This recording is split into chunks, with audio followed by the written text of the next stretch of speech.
Everyone, and welcome to Behind the Numbers. This is the show where we go beyond the data to explore the people, the stories, the insights, all that stuff that really drives business success. I'm Dave Bookbinder. I'm known as the expert, best-selling author, and I thank you for joining me today.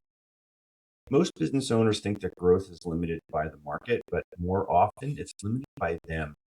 Everything runs through the leader, teams stall, decisions slow down, it becomes harder to scale and harder to sell. So how do you build a team that actually works with you at the center of everything? My guest today is Daria Rudnik, executive coach and author of Clicking, framework for helping overloaded leaders build stronger, more self-sufficient teams. And she's also the author of The AI Revolution, Thriving Within Civilization's Next Big Disruption. We're going to have a great conversation about why leaders become bottlenecks, how to fix it, and what it means for performance and business value. Daria, welcome to Behind the Numbers. Well, hi, Dave. Thanks for having me on the show. I love listening to your podcast, and being he's a guest is a great honor. Thank you. I appreciate that. It's an honor to have you on the program. So thank you. And thanks for all the stuff that you're doing out there. But let's kick this off by sort of covering your backstory a little bit. You've worked with leaders across 6 continents and through a variety of major transitions. What are the patterns that you see in leaders who struggle versus those who are scaling better? That is a great question. And from all my work as a former chief people officer, ex-Deloitte professional, now team architect and executive leadership coach, I work with leaders who want to be good leaders. Like, to be honest, they come to me because they want to be good at what they're doing. And what the biggest mistake they're making now is they're trying to solve their problems on their own. They're trying to be hero, to save their teams, to save their companies, to save their organizations. But in the complexity that we're living in right now, it's not possible for one human being to save it all. So instead of being a heroic leader, the shift that successful leaders are making that can scale and grow is when they facilitate teams conversation instead of trying to save their teams or save their organizations and be heroes. Yeah. Is that something that you would consider to be a blind spot? Yes, because it's kind of we have this notion of a team as someone, like when you say a leader, you imagine someone standing on the hill with a cape flying behind them with the sword, and they're going out there and saving the world. There's the leader, and there was some kind of people behind them. So it's not how modern world works right now. Right now, one person leading a team they're just not able to solve all the complexities that are out there. So only if we have a team that has multiple skills, that have many strengths, and they share leadership depending on the goal right now at this moment, this team is more agile, is more fluid, and more capable of surviving and helping organizations grow. So yes, it is a blind spot. Yeah. And you talk about overloaded leaders. And I know as I say the words overloaded leaders, there are folks out there listening to this who are nodding, heck yeah, I'm overloaded. What does that look like in practice? You might think it's a lot of work. You have lots of work to do, you have lots of tasks on your to-do list, you have lots of meetings, but it's not so much as a lot of work, but it's a lot of thinking and a lot of decision making, and this decision depth when leaders need to understand lots of things and make decisions. And sometimes those decisions are not for them to make. Sometimes those decisions can be made by their teams.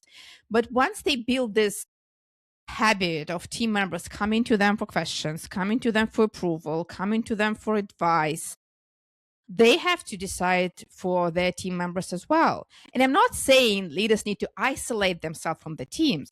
What I'm saying is leaders are not the only go-to people for their team members. The most important thing is for team members to be able to reach out to each other, to discuss things collaboratively together, and then when they have a solution or when they hit a wall and cannot find a solution, then they go to the leader. Because for now, many leaders encourage people, come to me with questions. Good, but come to me with questions only after you discussed it with your team members. That's a great subtlety because I've seen so many leaders who either feel like they have to be the answer for everyone, have the answer for everyone. And like you said, they're trying to encourage, right? So there's good intention here. I'm available, open door policy, all that stuff. But they're taking on more than they need to. What's behind that? Is it an ego thing? Is it well-intended, a combination of both?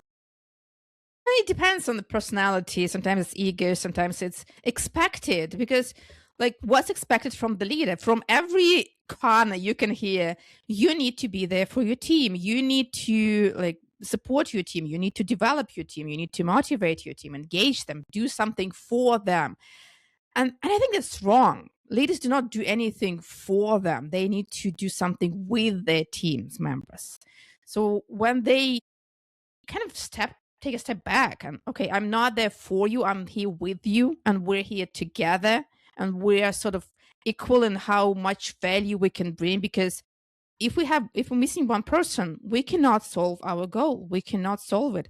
Yes, there's leadership role, and there are all the different roles that are equally important. So instead of being there for them, change it to being there with them. Yeah. How do you know, or for folks who are listening, how can they know and learn when the leader or the team is too dependent on their leader? Well, that is a great question. And well, what I'm seeing when leaders come to me with that kind of problem, they say, I don't have time to do my work because I'm stuck with one-to-ones. And I do want to listen to my people when they come to me with their problems, but I cannot spend the whole day just talking with them and kind of solving their individual challenges. That's one thing. The other thing is when you have a team meeting and you ask a question and no one says anything. Or if you give a suggestion and people say, yes, let's do that, we support that, totally agree. No one questions your ideas. No one questions your decisions. No one challenges you. No one is curious enough to understand what is the other way of doing things. Kind of having this debate on your team, if you don't have that, that's not a signal of alignment. That's a signal of people just are not participating. They're not engaged enough to question, or maybe there is lack of trust.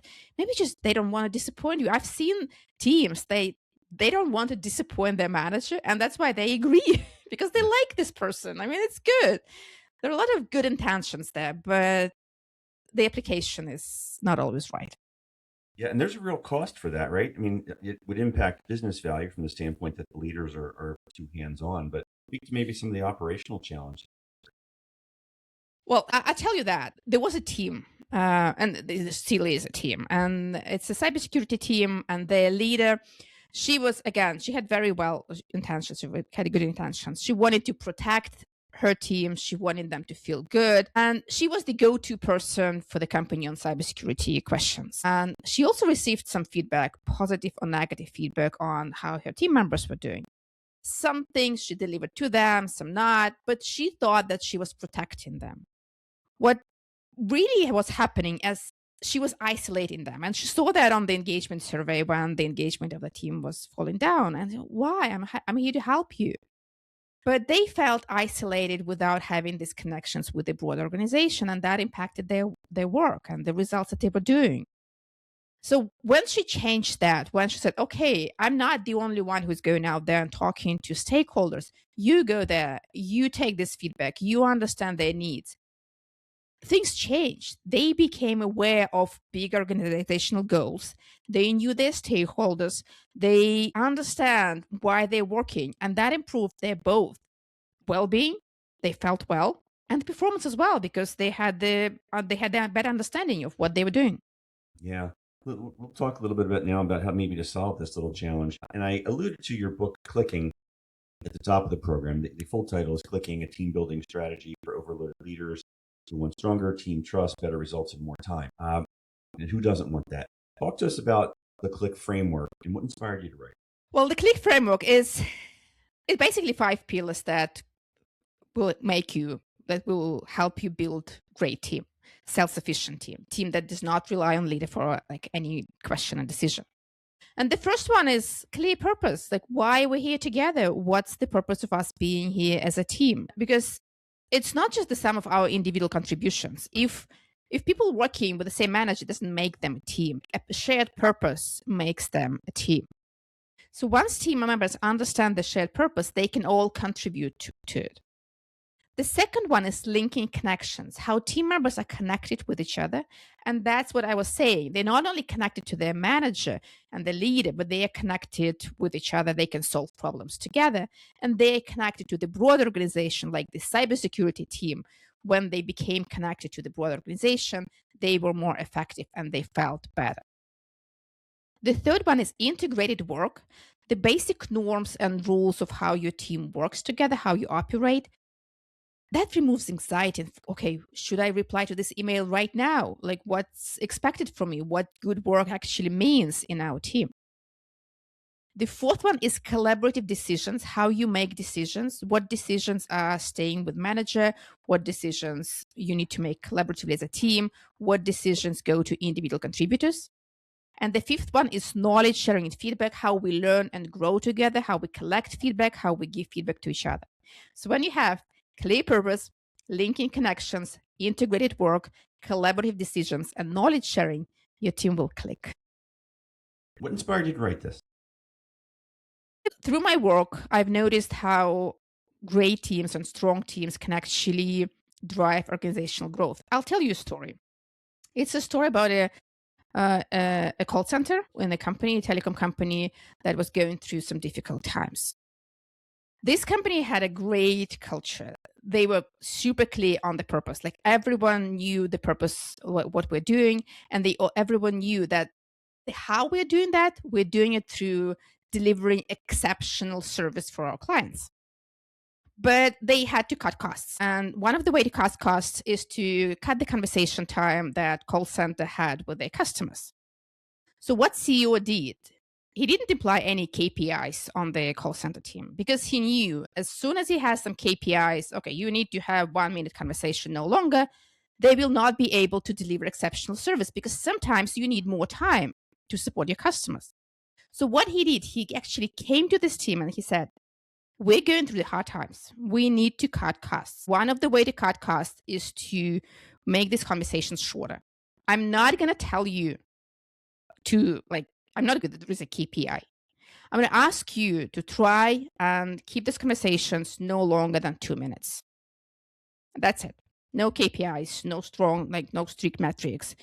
Just sharing their objective and respecting that they do their job well. And they did that. They did save this company millions of dollars by cutting this time for their conversations.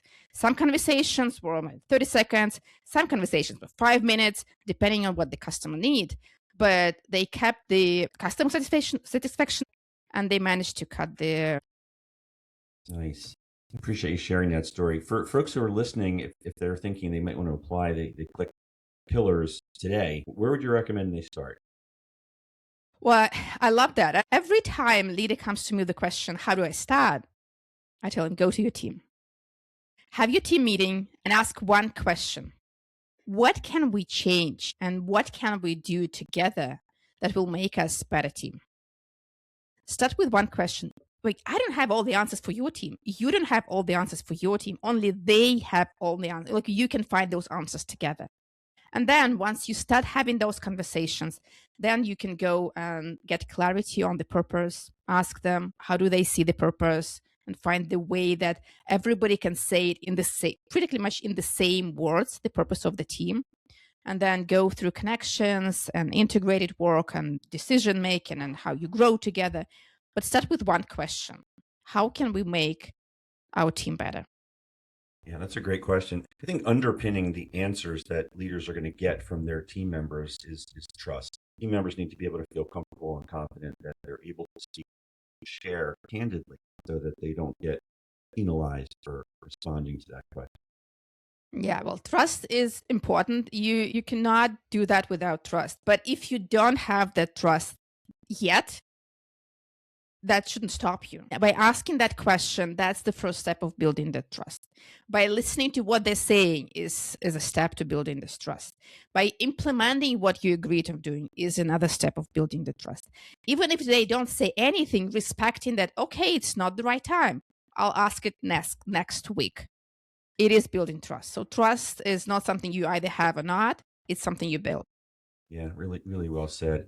I want to talk about AI. It's on everybody's mind in conversations and headlines and so forth. And you focus on building teams for an AI-driven world. How is AI changing what great leaders do? I can tell you that AI is influencing the way we think, feel, think, and work together. And there is lots of research telling us that AI is influencing the way we think and that there is a right and wrong way of working with AI. That AI is influencing the language that team members are using. For example, if team is using AI in solving some of the tasks, they start using AI language. And on one hand, it's a good thing because they kind of share the same vocabulary, the same language, they easily understand each other. On the other hand, it's you don't always know if that is a good language or not, if it's the right way to talk about the problem or not. So the role of the leaders in this world is not to tell people what to do. They know what to do. They can find information. They can ask AI and get this information easily. But the role of the leader is to facilitate conversations where people challenge AI output, when people make sure they collaborate, when people know when to apply human judgment and when they can use AI. So that's the role of a leader in an AI driven world. Yeah, great point about the need for the human judgment and trust but verify. Because I think we all have experience. If anybody who's dabbled with AI knows that it hallucinates, and it also tries to champion you. If you say things to it, it tries to encourage you that you're the greatest thing since sliced bread, and that can lead to some bad outcomes. When we talk about human connection inside of teams and how that fosters culture and what leaders are doing about that, is AI increasing or decreasing the need for that? AI is increasing the need for human skills on the team for sure, like critical skills, critical thinking, strategic thinking, emotional intelligence. And it means, and we cannot, like when you work with AI, you need to have someone who will help you think through the AI outputs because it's hard. I mean, I work with AI. I have my blind spots. I don't see it. So I need someone else. So yes, when teams work with AI, they need team members to support them. They need more team discussions and conversation around AI's outputs. Again, we need to understand where humans need to step in and no AI is needed because there are situations like emotional support, difficult conversations, questions about growth, questions about firing people, promoting people. They need to be handled by humans. Yeah, absolutely. That human element is so critical, and it will always remain, I think. Anyway, continuing the AI thread, Daria, co-authored the AI Revolution project, civilization's next big disruption. What's the central thesis of the book? It's actually a collection of different stories on how AI is impacting our world. And this book was published early 2025. And I think many of the things there are irrelevant right now because the world is changing so fast. But many is still very relevant. Like I was writing about the skills that teams need in AI era. The way I work with it is changing right now, but the idea is still the same. We need human skills while working with AI more than we need technical skills. Yeah. So, for the business owners who are listening now, what are a couple of the challenges they should make to build a stronger and more autonomous team, especially in light of how AI is impacting? Well, that is an amazing question. Because the main role of the leader is to build this team. And no one can do that but you, and to build this team culture and organizational culture. And even if you're an early startup, if you just start in the business, but you want to grow, you know that your team will grow, you know that your organization will grow, start building this culture early on. Because when you are in this scale up, fast growing, it will be hard for you to go back and think, okay, what's our values? What's our culture? What are we standing for? What kind of people do we want to hire? What kind of people we don't want to have on our team? All those questions need to be answered beforehand. It doesn't have to be a constitution or a huge manuscript, but some ideas and core principles behind your culture, they need to be set at the very beginning. And that's how you hire your people. And that's how you build all the structure and processes around that. Because I've seen teams stumbling because they had 50 people and we understand each other, we know, like we feel, we have this connection. And when they're 250, okay, who are these people in the corridors? I don't know them. And if your team is remote, that's even harder. To be very clear on what is the culture, how we work here, how we connect, what's expected, what good looks like in your team. Start building it from day one. I am curious about your perspective, given your background and the extensive work that you've done. How has your own definition of leadership evolved over the course of I remember a story when my manager first told me, stop showing your leadership. She said something like that. Stop showing your leadership here. It's not for you. And that meant that for me, I was always everywhere. Like I was doing this and I was doing that. I was answering all the questions. I was everywhere. And that's not what leaders do. Leaders like step back, take a step back and let the team do the work, let the team grow, let the team shine. And that's how my personal leadership perspective, like my personal view on leadership changed and evolved. It's not that I kind of switched from the be everywhere mode to kind of a be facilitator mode. It was a process. It took me some years to change. So Yeah, yeah. and a lot of organizations, especially the smaller ones, may not necessarily have the resources to allow their teams and junior staff to learn leadership skills. What would be your advice for those aspiring managers who maybe don't have access to adequate training and who are basically just looking at role models inside the organization? Say, okay, I like the way that person leads, or okay, I don't want to be like that person ever. Well, through my work as a chief people officer, I not always had budgets. And we can learn. Anyone can be a leader. You don't have to have a managerial role or title or anything to be a leader. You don't have to have a complicated leadership development programs to grow leaders. What you need is you need a opportunity. Find someone and let them lead a project. Help them collect team. That could be one day event, or that could be one process or one project, anything. There are always opportunities for people to grow leadership skills through work by doing something. And of course, yeah, if you have my book, you can take the steps in this book and learn as well, because it is very practical. I don't really believe in inspirational books. They're good. They make you feel good and they make you want to change. But how you change is what I'm writing in my book. Yeah, and how about for those folks who are currently in leadership roles as you look out on the horizon for the next 3 to 5 years in this ever changing AI driven landscape? What are some of the skills that those folks need to be developed? Clarity on the decision making. Who is making what decisions? And that's absolutely critical. And that's not only about you as a leader and your team members, it is also about you as a team and AI. So who is deciding what? What is that you're delegating to AI? What stays with humans? What kind of humans? What is individual decision? What is collaborative decision?